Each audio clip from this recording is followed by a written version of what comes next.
तो बच्चों let's read the question first. What is the role of tumour suppressor genes. Tumour suppressor genes का क्या role होता है वो हमें जानना है.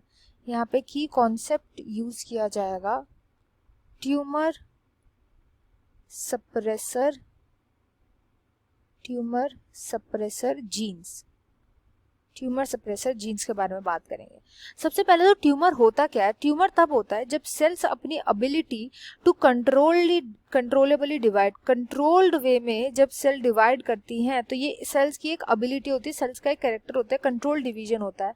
जब ये कंट्रोल्ड वे में डिवाइड नहीं कर पाती तब ये क्या करते हैं, ये मास ऑफ सेल्स बनाने लगते हैं. इन मास ऑफ सेल्स को ही बोला जाता है ट्यूमर्स. अब सेल्स के अंदर होता क्या है, सेल के अंदर एक जीन प्रेजेंट होता है जिसको बोला जाता है ट्यूमर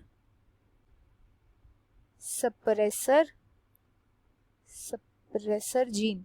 ट्यूमर सप्रेसर जीन जो होता है ये ट्यूमर सप्रेसर प्रोटीन बनाता है. इस प्रोटीन का फंक्शन होता है कि ये हेल्प करे कि सेल जब भी डिवाइड करता है तो सेल के अंदर डिवीजन जो होता है वो कंट्रोल्ड वे में हो, डिवीजन हमेशा कंट्रोल्ड हो. इसमें हेल्प करता है ये जो जीन होता है. ये जीन ट्यूमर सप्रेसर जीन ऐसा प्रोटीन बनाता है. ये प्रोटीन हेल्प करता है सेल के कंट्रोल डिवीजन में हेल्प करने के लिए.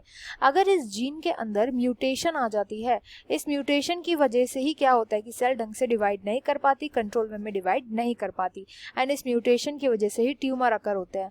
होता क्या है कि इस जो ये सेल होता है जिसके अंदर ये प्रोटीन प्रेजेंट होता है उसको पता चल जाता है कब डिवाइड करना है कब नहीं डिवाइड करना है. एंड जब इस प्रोटीन के अंदर, इस जीन के अंदर जो इस प्रोटीन को बना रहा है, जब इसके अंदर म्यूटेशन आ जाती है तो इसी वजह से मेन ट्यूमर्स होते हैं. I hope you understood well. Best of luck and thank you.